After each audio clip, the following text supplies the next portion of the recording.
Hello, thank you for joining me today. My name is Erin Barr, and I hail from the great state of New York. I am a PhD candidate at Purdue University, and today I am lucky and honored to be talking to you about the American Revolution, perhaps a few things that you know, a few things that you don't, and some of the causes and after effects of the conflict itself. And so, without further ado, the American Revolution.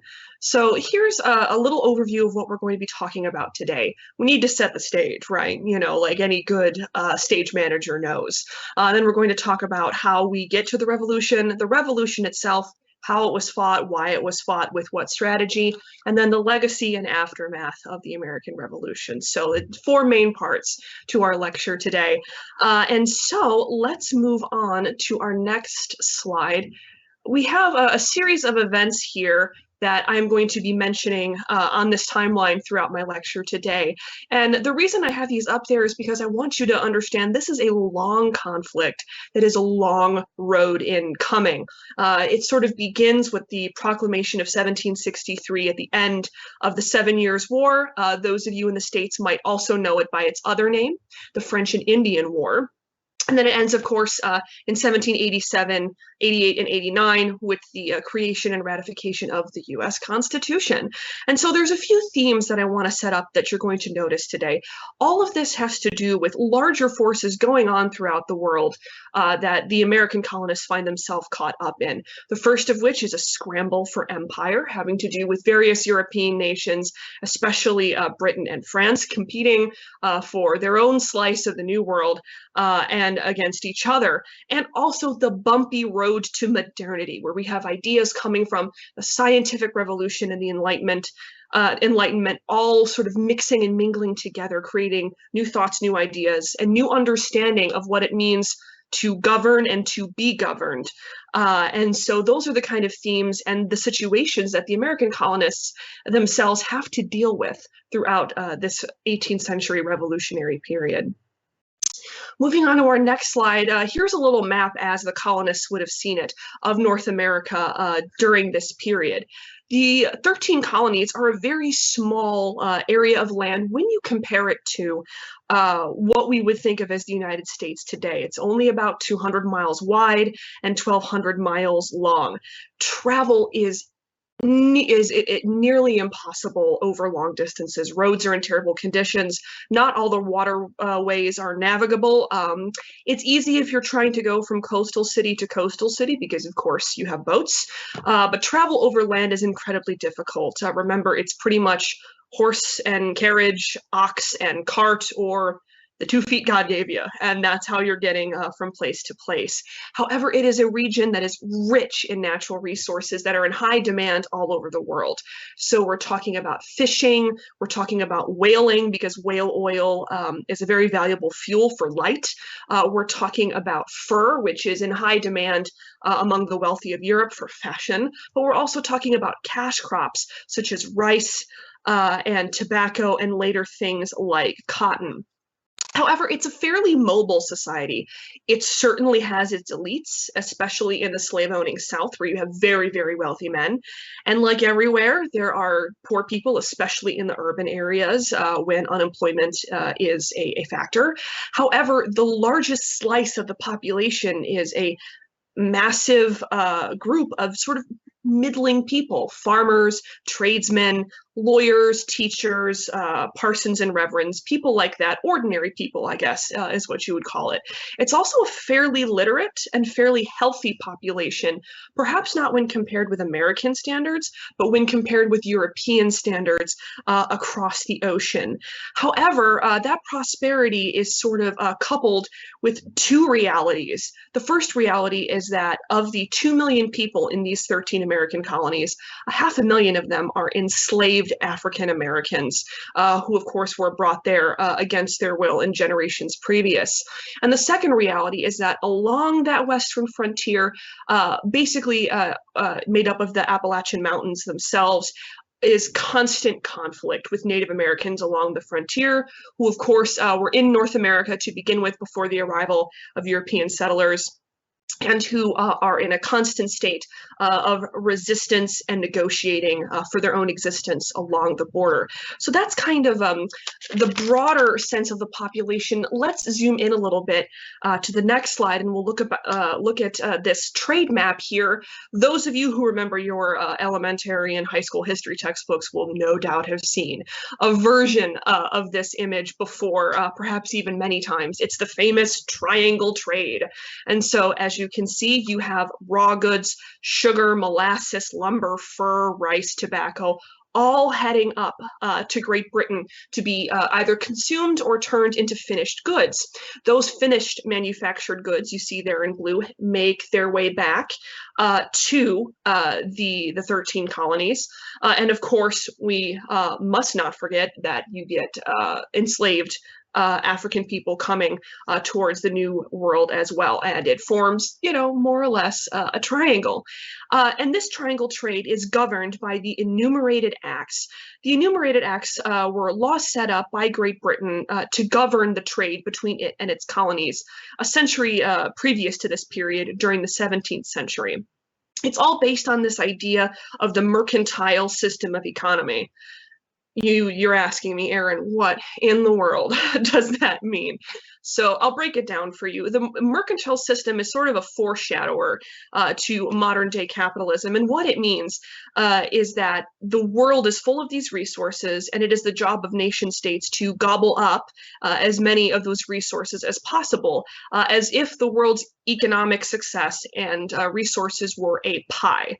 And if you envision a pie, the goal of the mercantile system is to gather the largest slice one can while being in competition with one's neighbors because they want the same slice that you do, which, as you can imagine, this idea of economy, that it's limited, zero-sum gain, and you have to take as much as you can for yourself, is not necessarily what we subscribe to today. Today, economic theory is notoriously complicated, but this is the worldview painting the lives of 17th and 18th century people on both sides of the Atlantic, all over the world. But these enumerated acts passed by Great Britain that dictate the colonists can only sell to and buy from Great Britain and no one else. They were technically on the books, but they were very lightly enforced, to the point that most authorities in the British colonies would look the other way as colonial tradesmen engaged in essentially widespread smuggling. This is what they call in the movie business foreshadowing, because this is not always going to be the case, as we'll see in a few minutes. Moving on to the next slide, looking at the political and worldview of the colonists. The colonists themselves, they don't have a lot of shared governance. The colonies are all set up from New York to Georgia to Pennsylvania to South Carolina and everything in between, in different orders for different motivations, some religious, some economic, some mercenary, some moral, but they all have some commonalities in that local people can manage local concerns. There's not a lot of oversight from above, so long as the colonists keep things peaceful and keep their allegiance, of course, to the king. However, they do have this shared idea of themselves, especially after they all sort of pull together and support Great Britain during the 7 Years' War, that they are Englishmen and have the same rights and are heir to the same ideas that Englishmen in England have, which is, representative parliamentary government, allegiance to the king, and the idea of government at the consent of the governed. And much like people in Great Britain are suspicious of the overreach of government, and especially of mustered military troops kept in peacetime. And so, as you can see, and you will continue to see throughout the rest of this presentation, that old callback to no taxation without representation being the reason for the American Revolution. It's about that, but it's more. So we don't want to say no, we want to say yes and so moving on to our next slide here, colonial freedom is a thing that the colonists treasure, but it's something that is at tension, as with many times throughout human history with the concept of strong central government. And so it's this push and pull that is not only happening within the British Empire during the 18th century, but it's also happening throughout the world, has happened throughout the world, is happening. So you'll see some common themes, perhaps to recent history even, that might make you think throughout this the rest of this presentation. But it's a period of transition during this mid-18th century period for Great Britain and its empire. They have won this astonishing victory, right, in the 7 Years' War over their old enemy, the Empire of France. And it comes with massive tracts of territory, all added to the British Empire, making it the biggest and the baddest and the strongest and the mightiest in the world at that time. But it also comes with piles and piles of debt, because wars are expensive, empires are expensive, and maintaining those empires and wars are expensive. So it all compounds on top of each other. And it's clear that what has to happen in order for the British Empire to run at all efficiently and have any sort of longevity is that it has to transition into a more efficient, smoothly running bureaucratic body than what it was before. And so both Parliament and the sort of newly crowned young and vigorous King George III all sort of want to get on board the idea of rooting out corruption, sticking to the laws on the books, and finding ways to pay off this national debt that they have. And from their perspective, the 7 Years' War was fought largely in part to benefit the colonists. And so if they want to be Englishmen, they ought to have a hand in paying off the national debt, which is not at all how the colonists see it, as we will see on the next slide. Perhaps the most famous political cartoon in American history, or certainly one of the most famous. Not a lot of people realize that this was drawn by Benjamin Franklin for the 7 Years' War, the idea that all the colonies have to join together to fight France as Englishmen. But it gets adopted, right, for the American Revolution, which is the context most Americans will recognize it from, to sort of voice the same sentiment. Join or die, cooperate or perish. You've got to adapt, and that means transitioning from I am a Marylander, I am a New Yorker, I am a South Carolinian to I am an American. And that's the transition we are about to see, and see the answers to the question, can they do it, will they do it, and what happens next? So moving on, you'll see our little agenda for the day again. And now we're going to talk about the road to revolution.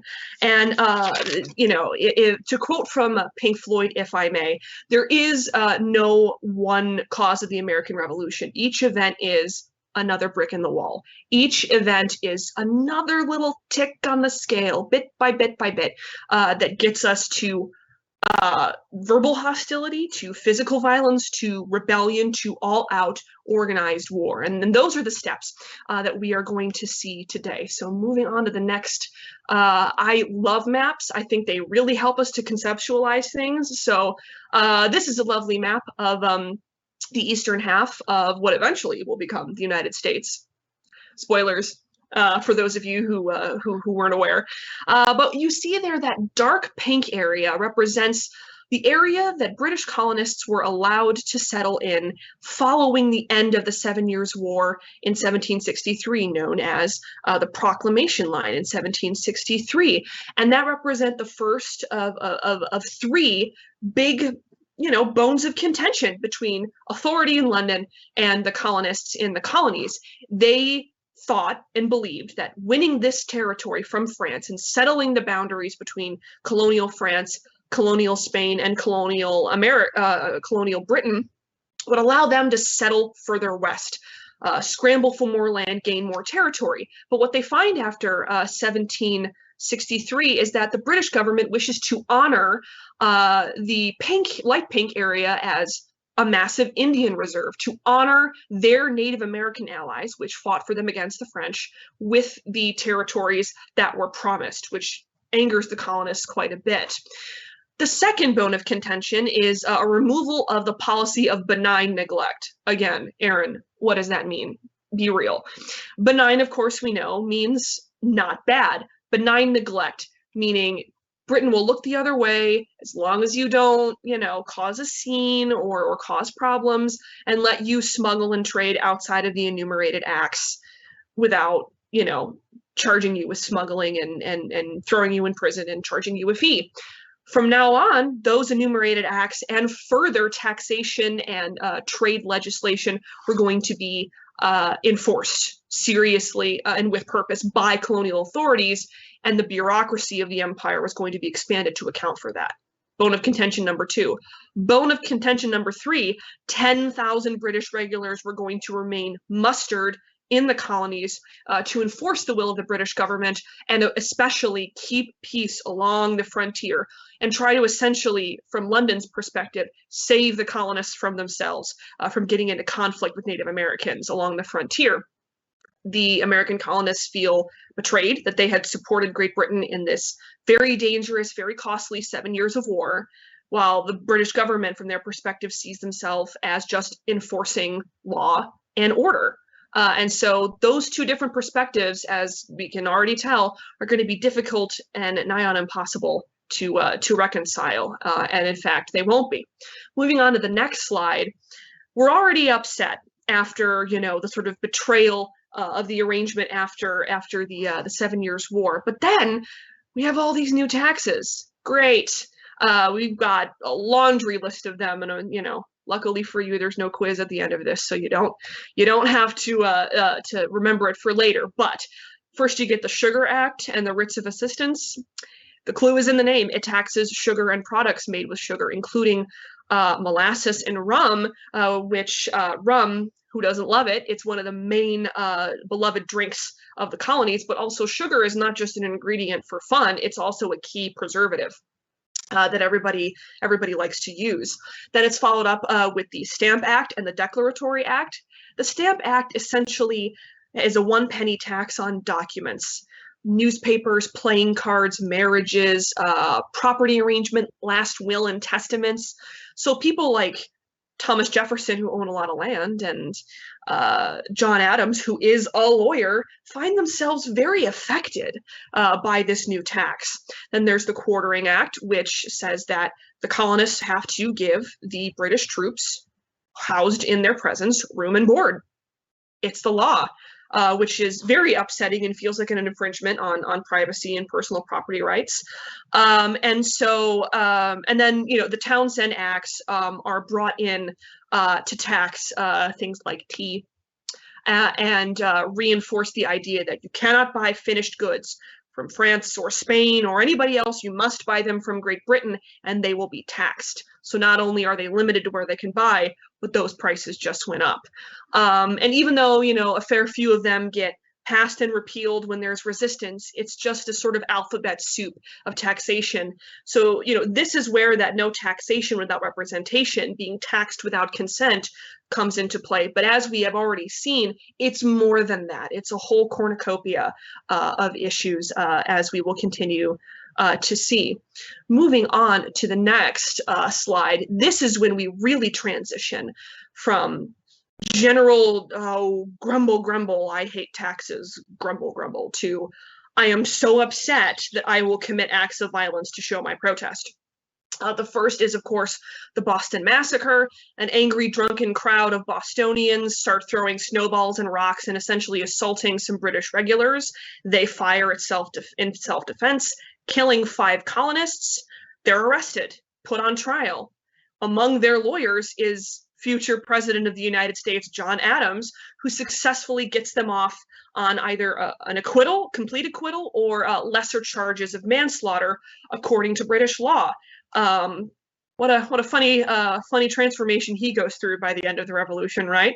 But it sort of becomes this thing that colonists can point to, saying, see, look, they've killed us, they've shot at us, even though it was a provoked act of violence. Then a few years later, the famous Boston Tea Party. It seems a bit silly, right? The Sons of Liberty dress up as Native Americans and dump a bunch of tea in the harbor. Oh, boo-hoo, who cares? That tea was worth $1 million in today's money. It's not an insignificant violation, and it's theft and destruction of property, but it is there to make a very pointed protest, stop taxing our tea. We did not consent. And so essentially what happens when the Intolerable Acts are passed the following year, it's to punish Boston and Massachusetts only. Boston Harbor will be shut down until the debt is repaid, which just cripples the Bostonian and then later the Massachusetts economy. Massachusetts' local representative government is shut down in favor of an appointed royal governor and governing board, and more troops are quartered in the city. But to most people outside of the colony of Massachusetts, it's a Massachusetts problem. So now we got to see, how does it become a Massachusetts problem to an American problem? Moving on to the next slide, the Revolutionary War is going to teach us about that. It's going to spread from Massachusetts to the rest of New England very, very quickly, and from there to the rest of the 13 colonies. And the idea can be distilled into one phrase: if they'll do it to Massachusetts, what's stopping them from doing it to me? And that's essentially the thought that motivates the other colonies, as we'll see in the next few slides, to join in as well. So as I said, General Gage comes in hot from Great Britain to seize Boston to quell the unrest, and it has the opposite of the effect it was intended from Great Britain's perspective, in that it spreads unrest and panic throughout the rest of the colonies. The First Continental Congress is held in 1774, and it led to a statement: our problem is with Parliament. We don't answer to them because we're not represented by them. We are Englishmen. Our loyalty is to the king.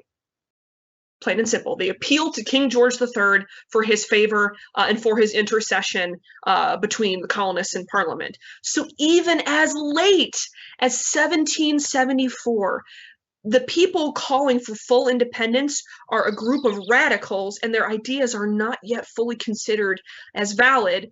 But you have entered a critical period where most colonists feel it's necessary to join together in solidarity and issue cooperative statements as one body. And also that year, local militias begin to train in self-defense. And then, of course, in the spring of 1775, you get the famous shot heard round the world. For those of you who were Schoolhouse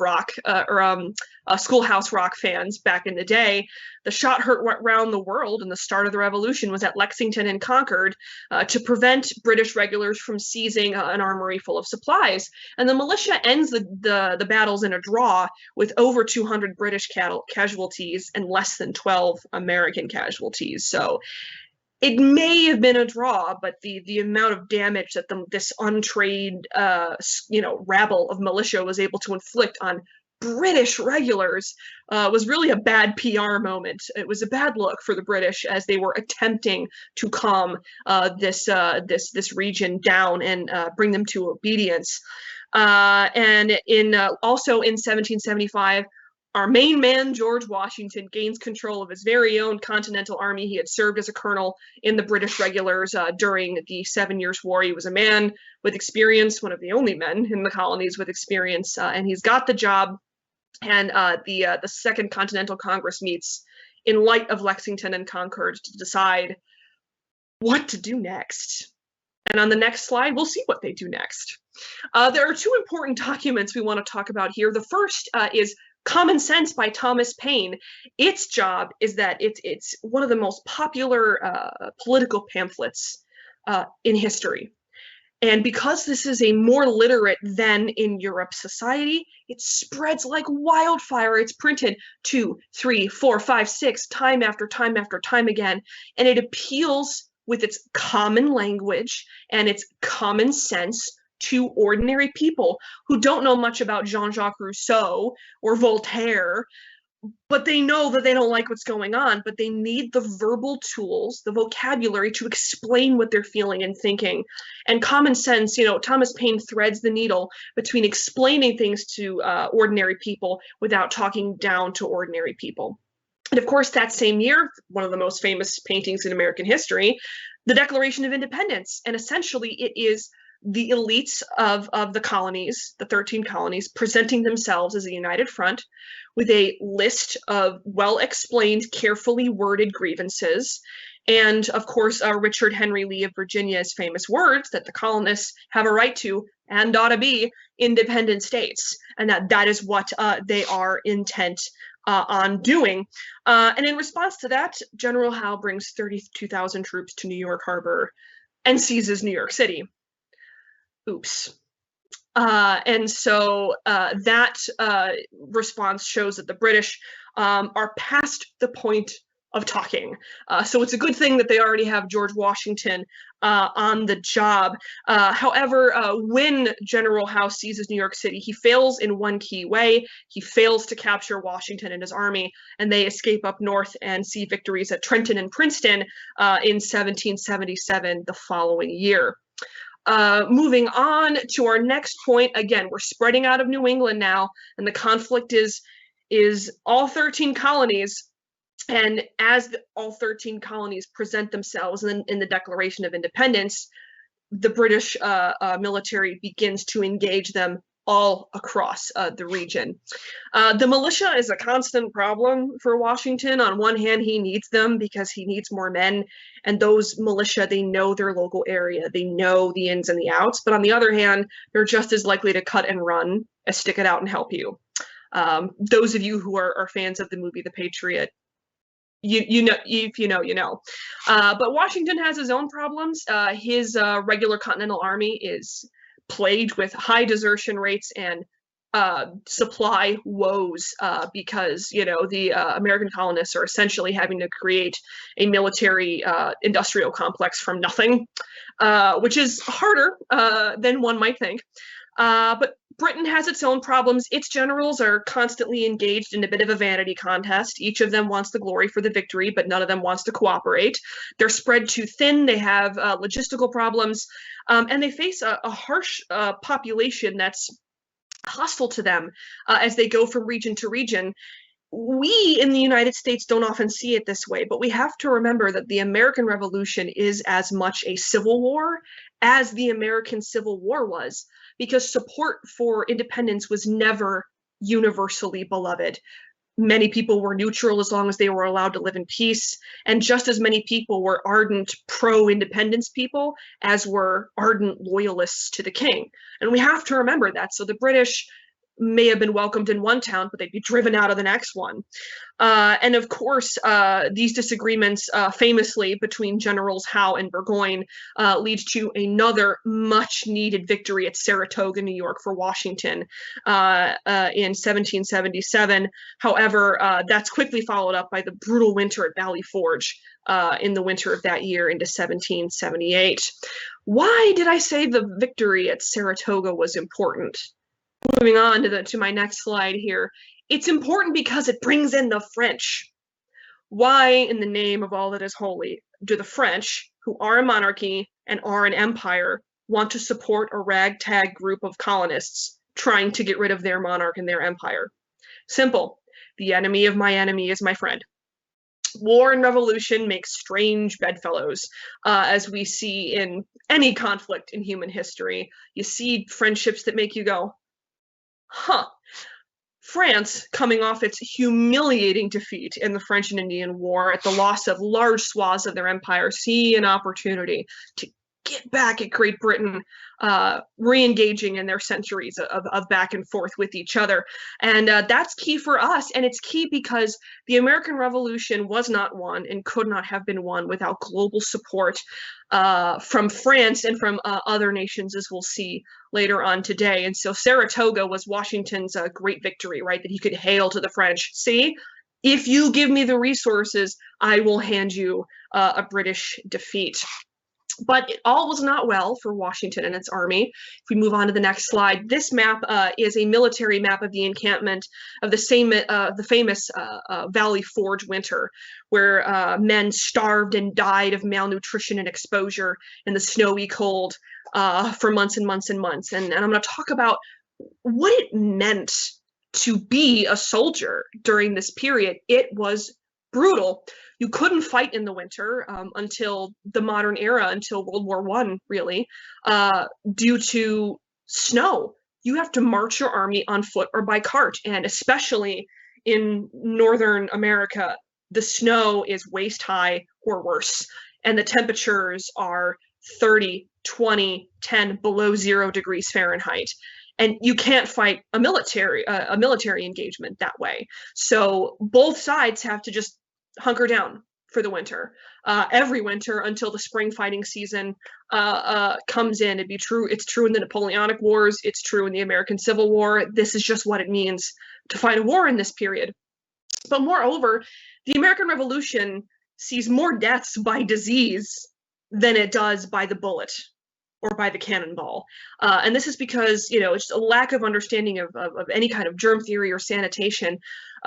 Diseases like dysentery, typhus, tuberculosis, influenza, things like measles, mumps, and rubella that we have vaccines for now that are, essentially eliminated, plagued these armies. And so you were just as likely, if not more so, to die of that year's flu than you were to die, with a bullet to the chest. And so we have to remember that, this is no easy feat for a variety of reasons. On to my next slide, let's talk about the Southern colonists, or the Southern colonies and the war there. Great Britain decides to take a large section of its military south to the Southern colonies in an attempt to appeal to the higher ratio of loyalists there. Why are there more loyalists in the South? The South is governed and controlled essentially by wealthy, slave-owning, land-holding, what I often call to my own students, slave aristocrats, meaning it's not a formal aristocracy, it's not legal. But these large landowners, they own hundreds, thousands of acres of land, hundreds and thousands of slaves, and they make buckets of money off of bumper cash crops like tobacco. And they are the second sons and grandsons of British nobility. Many of them are sent when they are young to school in Britain, to universities in Britain. And so those personal ties and those loyal ties are very much a part of life in North Carolina, South Carolina, Georgia, and to a lesser extent, Virginia. And so in some ways, people, wealthy slave owners like Washington and Jefferson are the exception in that they support independence in some ways more than their peers do. And so it's successful at first. Savannah is taken by the British in 1779, Charleston in 1780. But the coast isn't enough. And so General Cornwallis, to his eternal regret, decides to head inland to the backcountry and fight people there. And what results is a brutal, absolutely brutal guerrilla warfare in the backcountry between militia and American regulars and the British regulars themselves. And so it's not working out for Cornwallis, and he fears being cut off from lines of supply. And he makes another critical error. He decides, as we'll see on the next slide, to head north to Virginia, to the peninsula of Yorktown. We've reached the end of hostilities. He gets captured with the French Navy to his back at sea, so his own navy is unable to help Cornwallis out. And then the American regulars to his front, who are there waiting at the end of the peninsula, newly supported by Spanish money and as well as money from Holland. So again, Spain, France, and Holland are some of the United States' oldest allies because they support us, especially the French, at this critical moment. Also, for poor old Cornwallis, public opinion in Britain has turned against this war, this expensive, long, drawn-out, ridiculous war that, from the British public's perspective, is meant to keep a bunch of backwoods colonial hicks in the empire, when maybe it's better just to cut them loose and be done with it.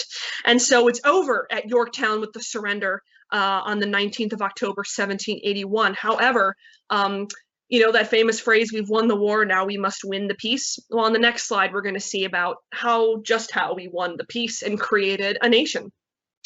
This is a commemorative portrait. I don't blame the British delegation for not consenting to sit with their old enemy, the colonists, to be seen in this portrait. But we have Benjamin Franklin, John Lawrence, John Adams, John Jay, John being a very popular name, as well as Ben Franklin's own grandson here as the American delegation to negotiate the Treaty of Paris. There are many treaties of Paris in the history of the world, and this is ours. And so what does the treaty contain?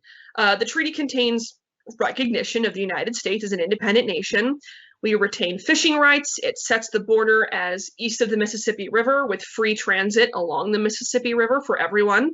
Evacuates British troops, arrange for the light treatment of loyalists so that they may be allowed to leave in peace or simply submit to the new arrangement of things and live their lives. And that debts on both sides must be honored by all parties, which was critical for the American economy to survive. And so, moving on to the next slide, we have a country. And, you know, fans of Hamilton the musical will remember what comes next. What's the next step? Let's see what the next step was. We don't have a very strong government at the conclusion of hostilities. The first form of government is the Articles of Confederation, which is actually set up in 1777, way back at the start of the conflict, because again, we're creating an entire entity from scratch. It was created as a weak, loose government on purpose. It's more like a strong league of friendship than it is a central government. It's based on the idea that, well, maybe each colony will be its own independent state held together by a league of allegiance. It doesn't work. They can't print their own money. They can't pass taxes. They can't enforce treaties. They can't do anything. They're paralyzed except with the ability to make statements and meet in a room and talk to each other about how no one agrees on anything. It's weak on purpose because the idea of a strong central government is what is being rebelled against. So that's a big issue. The next issue, as we'll see on the next slide, is the 13 colonies are not enough. We know this. We've known this since 1763 at the end of the 7 Years' War. For these newly minted Americans, the territory they have is not enough for them. And so in the land ordinances, plural, of 1785 and 87, cede to America from Great Britain, essentially the Great Lakes region, you know, the upper Midwest, where I myself have spent the last several years. And it sets up two patterns in American history that you'll be familiar with that sort of happened throughout the end of the 18th and right into all of the 19th century. And those two patterns are, one, the United States is going to do everything it can to push further and further and further west. And that idea that the United States is entitled to that land is only going to grow in strength and popularity. But then that also gives way to cycle number two, the adding of new states out of this massive territory, and the question of to have slaves or not to have slaves. Foreshadowing for the Civil War, right? Maybe we'll come back to that in part 2 another day. Next slide. How are we going to fix it? How are we going to fix this mess of a thing that we call the Articles of Confederation? Well, at first, this Constitutional Convention in 1787 was called to just fix the Articles of Confederation. We're going to edit it. It's not going to work. We just got to hit delete, pretend it never happened, come up with a new plan, you guys. And so there's a lot of factions. Big states with high populations versus small states with low populations. Slave states versus non-slave states. People on the coasts versus people on the inland. People in big cities versus people in the rural backcountry areas. All of these factions fear the people with the opposite interest, and all of these factions want their vision of things, right, to be the one that prevails. And at the end, the system that the United States still more or less operates under today is what wins out. You have a two-house legislature. One house is based by population. The other is based by 2 reps per state. So they, in theory, balance equality with population. Then you have the executive, commander-in-chief, the president of the United States, who manages foreign relations, military issues, and sets a legislative agenda. And then you have the courts, and the Supreme Court, and all the lower courts on the way down. check and balance the other two by interpreting the laws, interpreting the Constitution to see what is fair, what is just, what is constitutional. And most importantly, they add a provision that amendments to the Constitution may be passed with the full and free knowledge by all the founding fathers that the version that they came up with was not going to be enough. That's the thing that a lot of people forget from time to time, is that the founding fathers, if you ask them what they thought of the Constitution when they were done drafting it, they would have said, I think that's the best we can get. And that was George Washington's thought at the time. He wrote to his wife, Martha, well, under the circumstances, it ain't half bad. And then, of course, they have to sell it, as we'll see in the next slide, to the American people. It's not enough for a bunch of big wigs with literal wigs to sit in a room and decide everything for everybody. They have to sell it for ratification to the new 13 states. And quickly, the founders divide into two factions, which will eventually become America's two political parties: the Federalists and the Anti-Federalists, who will later rename themselves as the Democratic Republicans, who will later rename themselves as the Democrats. There you go. Now you know where they come from. The Federalists are just better at selling their side. And also the Anti-Federalists have a hard time, because when you're anti something, it's like, well, then what are you for? What do you support? And also the Federalists have Alexander Hamilton, James Madison, and John Jay, some of the most eloquent men of the time, on their side, and they write this series of papers, the Federalist Papers, printed to the public.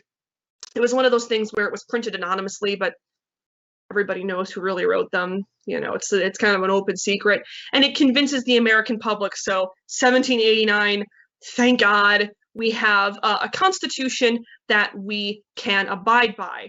And so, as we'll see in the next slide, one of the most ominous and sort of portentous quotes in early American history, when the people of Philadelphia asked Benjamin Franklin, "What have you given us?" He said, "A republic, if you can keep it." Spooky quote. It's one of those quotes that makes you think, even now as I sit here saying it for, God, perhaps, the 10th time after years of teaching and practicing, it still gets you. Ben Franklin was definitely one for making a short but meaningful point in his lifetime. And so we've seen the consequences, and we have a nation. So on our last slide here, we're gonna wrap up our points, and I'm gonna answer your question, Erin, what does it all mean? And so, remember, each event takes a otherwise loyal colonial population from where they were basically happy, basically free to do what they want, to people who were upset, to people who were willing to resort to violent protest, to people organizing in an official revolution with the idea of independence and not reform in mind. Just like I said, the Pink Floyd quote, "Another brick in the wall." There is no one cause of the American Revolution. It's not like the Civil War. It's multi-causal, right? And it has to do with a world that's in flux, right? It's this bumpy road to modernity as the scientific revolution and the Enlightenment and all these later ideas, humanities are trying to work them out, and America works it out in its own way. The French Revolution will work it out in its own way, but also other movements like the Chartist movement and the revolutions of 1848 and the Latin American revolutions of the early 19th century are all going to attempt to work it out. And it starts in many ways this debate that still rages on today. What is good governance? What is the answer to the tension between individual liberty and the good of all, and the good of the people, and the greater good? And what does it mean? What do these words mean, like liberty and equality and freedom, and these ideas of rights being inalienable, things that are self-evident, as Thomas Jefferson wrote. And so really, the American Revolution and its aftermaths, its legacy is that it is not an end, but it is a beginning. And it's a beginning of a whole lot that's important, not just in American history, but in world history as well. And so that is all I have for you today, and I would be just absolutely pleased to answer any questions you have for me today.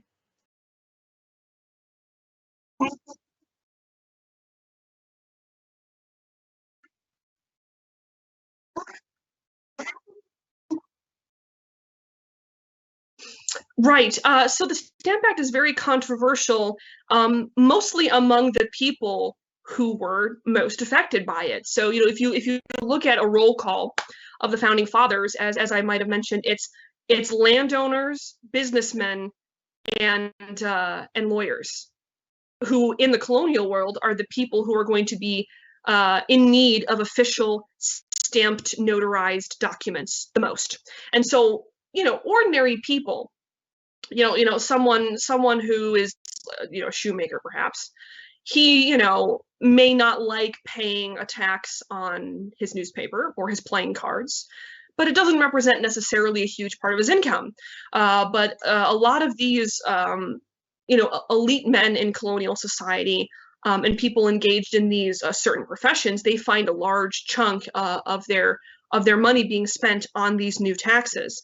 And so it's not very pleasant, and for them and for their bottom line, but also the Stamp Act, like the Sugar Act and the Tea Act and all of that, um, the root of the anger about it is that it's done without consent. Everybody has a representative in Parliament except for the colonists. They're not, and that's where the whole taxation without representation thing comes in.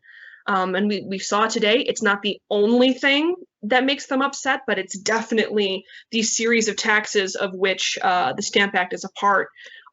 It's not necessarily that there is a tax or that there are taxes that's the problem.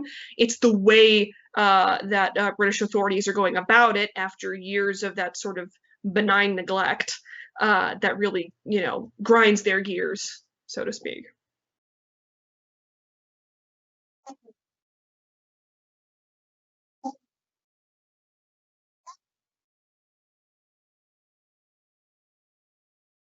Oh, Benedict Arnold. And essentially, the very short version is he's America's first, dashing, handsome military hero. He's the Custer, of his day. There's a time when Washington relies on him very heavily for victories at all. When his colonial regulars and the militia are not doing so hot. But Benedict Arnold, from what I understand of his life, I've never read a biography just on him. That's something I've never sort of found the time to do yet. Someday, but that he feels stifled by Washington's authority. He wants more advancement. He's not getting it.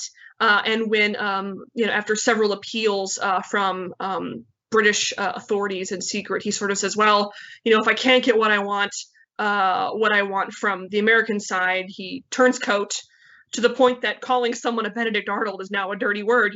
You're a traitor. You're a traitor to the cause, and you're an opportunist. And he does switch sides. And in the end, it backfires on him completely, because now both sides see him as someone who cannot be trusted, which ends in defeat and ignominy for him. But yeah, that's the short version.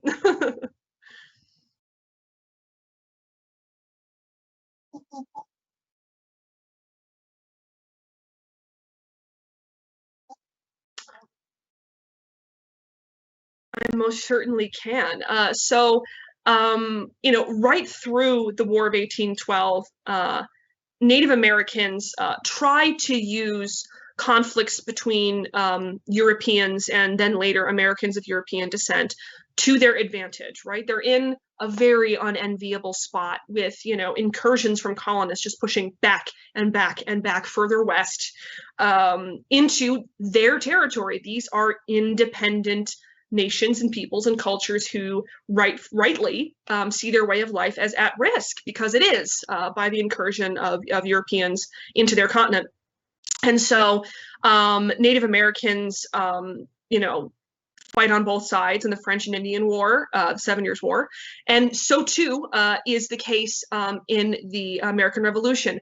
There are a few American tribes that do, or Native American tribes, excuse me, who do support the revolution, because they hear the rhetoric, right, about liberty and freedom, and they think, yeah, like maybe they'll play ball and maybe we can work something out. But because it's the colonists that for over 100 years at this point had been the ones engaging with them on the frontier and starting conflict, they kind of know that maybe the right horse to bet on is the British Empire, who has a history of success and has a history of at least trying to kind of sort of abide, by the treaties. They would have preferred the French to win the 7 Years' War, because the French were interested less in settlement and more in just trade, which was a beneficial relationship. But if they can't have the French and the choices between the colonists and the British, they're going to kind of go with the British on this one. And again, they are sort of the second losing party of the American Revolution. So, yeah.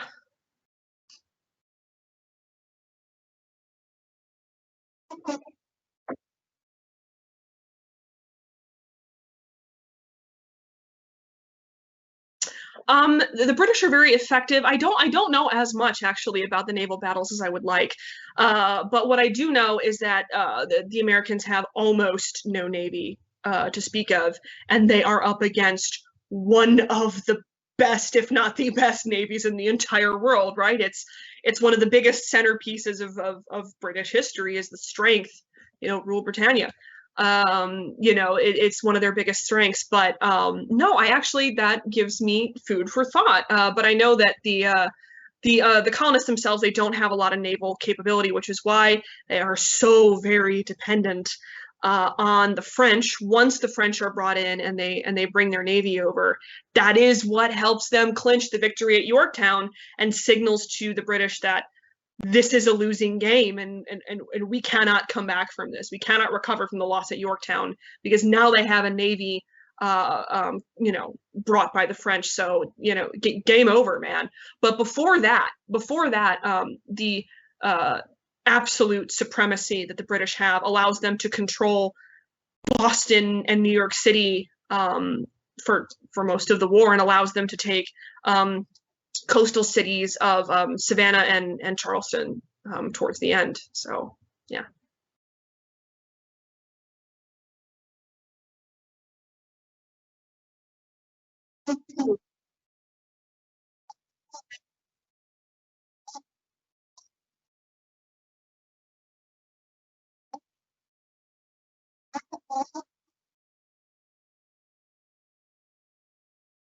Oh goodness. All right. Well, so the problem the British face that I alluded to earlier in the talk is that it's a logistical nightmare fighting this war. There are, you have Generals Gage, Burgoyne, Cornwallis, and Howe, and they are in a vanity contest with each other. So it's sort of like they're fighting two different conflicts, one personal and one military. And a big problem that they face are lines of supply, which Washington faces also, but also just the length of time they have to wait, right, for reinforcements and supply and orders from Parliament and the War Department in London. Weeks and months. It takes an insane amount of time. I don't think we can really appreciate it now with our instant communication. Look, I'm talking to you all over the world instantly with an internet connection. We can't really appreciate, even those of us who remember before the internet, how long this communication takes. If Cornwallis needs to tell people in London that it's over at Yorktown, that message has got to get from his messenger to a boat across the ocean to the port, and then taken by Ryder to the various houses of Parliament and authority that message needs to go to. That is a months-long process, and then the response has to make its way all the way back, of course, after the response has been written and decided on. So it's a logistical nightmare. As for the conscription and sort of the minimum age and the term, I'm not entirely sure. 18th century military history is as we say in the business, not my wheelhouse. But they face the same sort of privations and struggles that the American regulars do. Perhaps a bit less so because they are the best equipped, most established, largest military in the world. And the advantage that the British have, especially at the beginning, is that they already have, 10,000 plus troops mustered and quartered in New England when all of this begins. They're left there after the 7 Years' War, and just more and more and more and more show up. But where the Continental Army finds its advantage is knowing the area better. Washington knows that he can't meet them successfully in open combat very often, or it will be a decisive defeat for him. So he chooses, battles by night, raids by night, the famous crossing of the Delaware on Christmas Eve. And so Washington knows how to fight his own country better. And the sort of the other big sort of grave mistake of the British military leadership is not taking that part of it seriously, that they don't know the country they're fighting in, and the treatment of their sort of colonial informants who are loyalists as unsophisticated hicks who don't know any better was one of their many sort of mistakes of arrogance. So that's a very good, very sort of nuanced question, and so that's the best answer I can give you today for the time we have.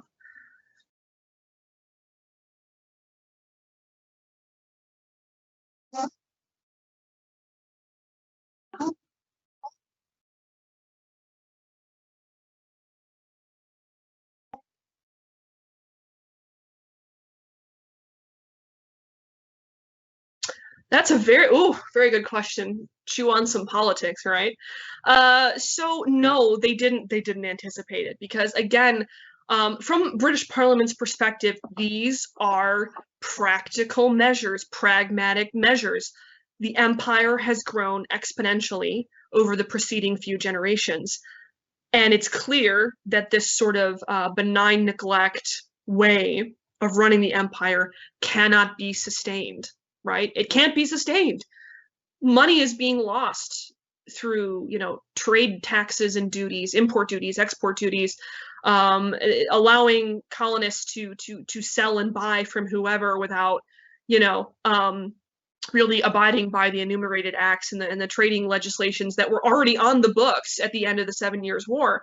So from Parliament's perspective and the Crown's perspective, it really is a practical measure. There's a big national debt. There's an expanded empire that needs administering. Let's get practical about this. Let's expand the bureaucracy, root out corruption and sort of under the table payments for looking other way, and get a more direct handle on the colonists or on the colonies. They weren't sort of sitting in their chairs in London going, ooh, I'm so dastardly, we're really gonna upset the colonists, this is our purpose, right? Their purpose was to more effectively manage the territory and the economy with these laws. The effect was a populace that feels betrayed, left out, ignored, and that their rights as Englishmen are being infringed upon. And as I mentioned at the beginning, the perspective of the colonists, thinking of themselves as Englishmen with all those just rights and privileges, and Parliament and the Crown seeing the colonists as subjects of a lesser degree who are not entitled to representation, those two worldviews are not possible to reconcile. So that's kind of what comes from that. But it throws them for a loop when Boston gets rebellious, and it throws them for an even bigger loop when the other 12 colonies join in the activities themselves. So that's a good question. It'd be a lot of fun to go into sort of the newspapers and think pieces of the time and see what the various reactions were. That'd be a fun afternoon, at least if you're me.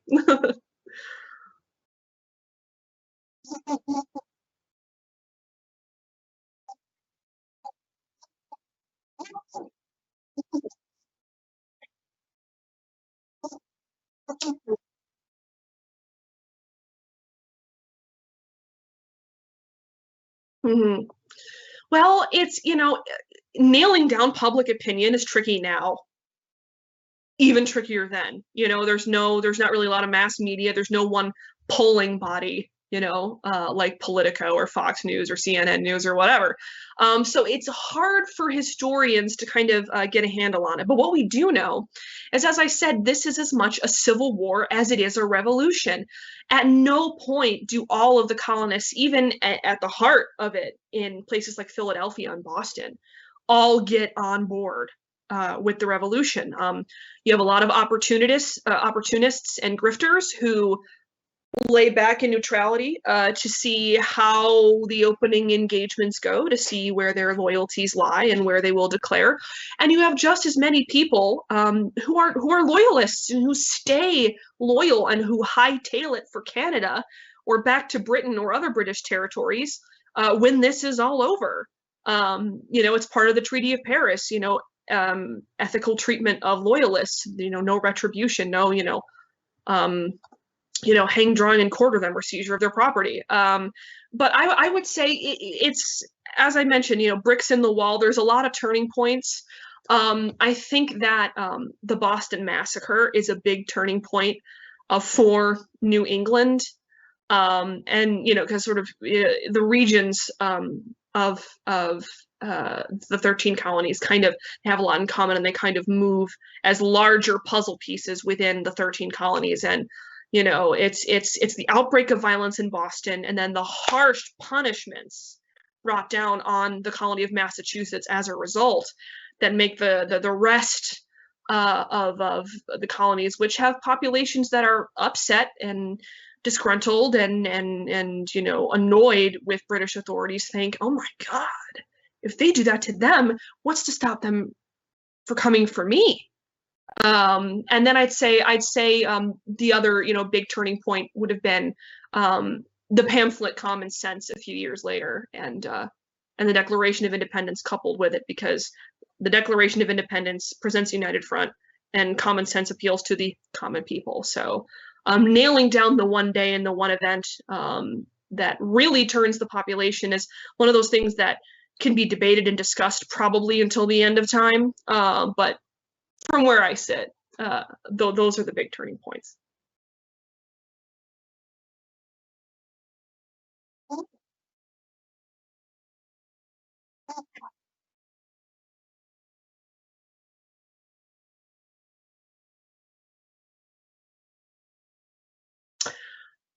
Yes, to a degree. I mean, it's a long road to the Civil War by the time we get to 1789. The prevailing belief in the 1780s and 90s was that slavery was probably going to just die out because it can't be sustained, because it drains the soil, making it unusable. And of course, the American Constitution had a deadline a few decades out where they would cease the international slave trade, and American ships would no longer go to Africa and take any more people. And so it was this prevailing belief that it would all come to an end, because they could not foresee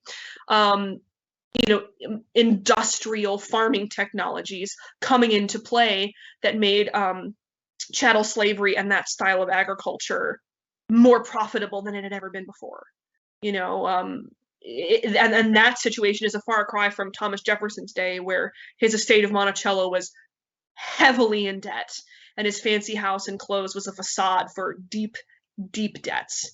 But the political divide between sort of local rights and states' rights versus a strong federal government comes up in a variety of American political issues before the Civil War, during it, and after. And it's a conversation that gets negotiated out, and the balance goes, back and forth, throughout quite a lot of American history. For example, you get a surge in federal authority during the Great Depression and World War II, as the federal government inserts its way, to respond to a series of crises. And then, of course, you see that receding a little bit in later periods. So, it's a factor in the American Civil War, But the root of the cause of the American Civil War was the existence of the chattel slavery system itself,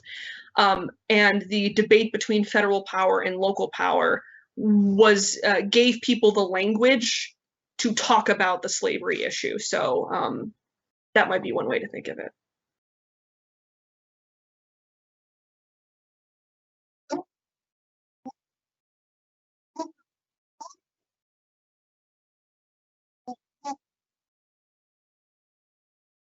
Oh, right. Marquis de Lafayette. So their presence was a big morale boost for those within the American military. And of course, Marquis de Lafayette is this dashing hero, and Washington and him become good friends. Very much Washington taking the younger Marquis de Lafayette under his wing. But people like them, and Rochambeau and others, they lend their expertise and experience to training the Continental Regulars, and so they give Washington a small core of experienced officers who know things about what at the time was contemporarily modern military strategy, because there isn't an overabundance of officer grade veterans, people with fighting experience around Washington, to help him out, because that implies that enough of them were pro-independence in the first place, right? So they definitely are a big boon to the Continental Army during this time. So yeah, they definitely add a bit of knowledge, a bit of know-how, a little boost to our old pal George as he attempts to hold this ragtag army of his together in the face of quite overwhelming odds.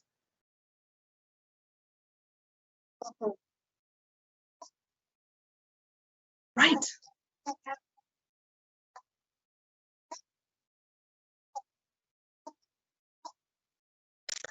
It most certainly did. They all are sort of steeped in the Enlightenment, which works out the ideas that maybe rights and the rights of the individual, there's something in there that's inherent and natural and given by the creator God. It's inherent in all humanity, as well as the idea of individualism, the idea that reason and logic will see us through over things like superstition, as well as the idea that governments operate at the consent of those that they govern.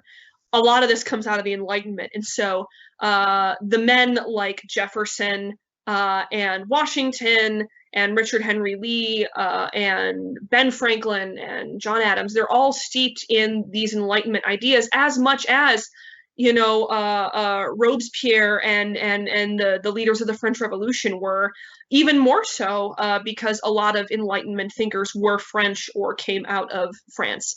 And so they're all steeped in this common sort of philosophical and ideological background of the time that's kind of sweeping across the Western world, right? But the success of the American Revolution definitely gives these sort of liberal thinkers in France pause to say, hey, if they can do it, why can't we? And Jefferson himself helps them draft the Declaration of the Rights of Man and the Citizen. So although the American government takes a neutral stance officially in the French Revolution and the Napoleonic Wars out of self-preservation, they're very much closely tied to the French revolutionaries that come later. All right, well, thank you very much, everyone, for coming and listening today. Hope you learned a little something, and happy Thanksgiving to my American friends out there, and take care, everyone.